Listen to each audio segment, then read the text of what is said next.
Very good morning six class. हम लोग का सेकंड चैप्टर कंप्लीट हो गया है। हम थर्ड चैप्टर पर आ गए हैं। थर्ड चैप्टर है आपका माँ तुम बिल्कुल माँ जैसी हो, एक कविता है। और पेज नंबर आप ओपन कर लेंगे 17। पेज नंबर क्या है इसका? 17। ओके, चलिए इसका अभी कोई ऑथर या राइटर या पोएट नहीं गिवन है, तो आप लोग पेज नंबर 17 ओपन कर लेंगे। माँ तुम बिल्कुल माँ जैसी हो। भगवान के बाद सबसे अधिक पूजनीय जिसका स्थान है वह है माँ। भगवान के बाद कौन है लाइफ में, दुनिया में जो हमारी केयर करता है? भगवान ने हमें जन्म दिया, माँ हमारी केयर करते हुए हमें पालती पोषती है। माँ केवल हमें जन्म ही नहीं देती, हमारा लालन पालन भी करती है, हमारी खातिर अपना सब कुछ न्यौछावर कर देती है। अर्थात जिंदगी की धूप में माँ ठंडा साया होती है।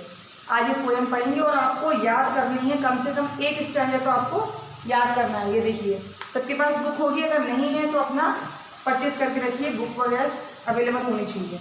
चलिए, तुम ही मिटाओ मेरी उलझन। कवि क्या कह रहा है? तुम ही मिटाओ मेरी उलझन, कैसे कहूँ कि तुम कैसी हो। माँ से ही क्वेश्चन किया जा रहा है कि माँ तुम ही मिटाओ मेरी उलझन, कैसे कहूँ कि तुम कैसी हो। कोई नहीं सृष्टि में तुम सा, तुम तो बिल्कुल माँ जैसी हो।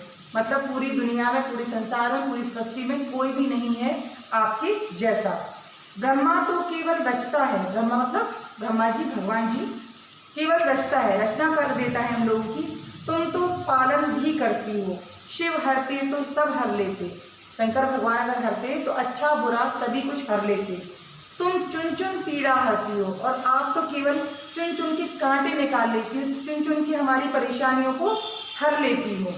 किससे सामने खड़ा करूं मैं और कहूँ फिर तुम ऐसी हो। आपके सामने किस इंसान को, किसी को, आपके सामने किस बंदे को खड़ा कर दूं और कहूँ कि तुम ऐसी हो। माँ तुम तो बिल्कुल माँ जैसी हो। ज्ञानी बुद्ध प्रेम बिन सूखे, सारे देव भक्ति के भूखे, लगते हैं तेरी तुलना में ममता बिन सब रूखे रूखे। पूजा करे सताए कोई, सबके लिए एक जैसी हो। माँ तुम बिल्कुल माँ जैसी हो। ज्ञानी बुद्ध जो थे वो प्रेम के बिन सूख गए, मतलब उन्हें प्रेम नहीं मिला।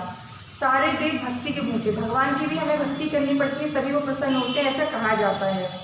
लगते हैं तेरी तुलना में, जब आपसे कंपेयर किया जाए, चाहे वो बुद्ध भगवान हो, चाहे भक्ति देव हो, भगवान हो, आपकी तुलना जब की जाती है तो ममता बिन सब रूखे रूखे, आपसे कंपैरिजन करने पर पता चलता है सब रूखा रूखा लगता है। पूजा करे सताए कोई, सबके लिए एक जैसी हो। मतलब आपकी कोई तो पूजा कर लेता है लेकिन आपको कोई सता भी देता है, लेकिन आप सबके लिए इक्वल हो, सेम हो। माँ तुम बिल्कुल माँ जैसी हो। कितनी गहरी है अद्भुत सी तेरी ये करुणा की गागर। गागर मतलब छोटा सा जो घड़ा होता है।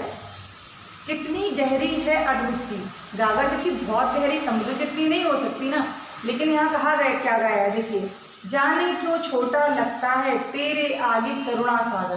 सागर को भी छोटा कहा है, सागर जो होता है ना समुद्र, उसको भी छोटा कहा गया है। माँ की करुणा वाली, प्यार वाली जो गागर है वो गहरी ज़्यादा लगती है कवि को। जाती रही भावना जैसी, मूरत देखी तिन तैसी हो।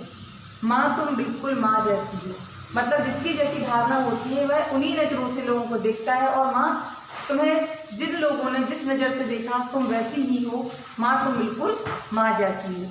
मेरी लघु आकुलता से ही कितनी व्याकुल हो जाती हो। लघु मतलब छोटी, आकुलता मतलब थोड़ी सी भी परेशानी। अगर मेरी छोटी सी परेशानी हो जाती है, आप कितनी व्याकुल हो जाती हो, आप ज़्यादा परेशान हो जाती हो।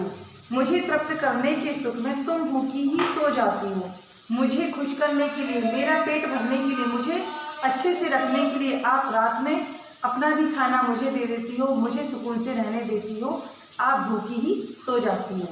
सब जग बदला मैं भी बदला, तुम तो वैसी की वैसी हो। पूरा संसार बदल गया, मैं भी बदल गया, लेकिन आप बिल्कुल वैसी की वैसी हो। माँ तुम बिल्कुल माँ जैसी हो। समझ में आ गया होगा आपको कि माँ की महिमा का वर्णन किया गया है इस चैप्टर में। आज का आपका काम है, आपको ये कविता अपनी नोटबुक में लिख लेनी है और शब्दार्थ भी लिख लेने हैं। 2-3 बार अपनी कविता पढ़िए और कम से कम इसकी 6 लाइन आपको याद करनी है। ओके, नेक्स्ट टाइम फिर मिलती हूँ इसे क्वेश्चन आंसर के साथ में। तब तक के लिए बाय, थैंक यू।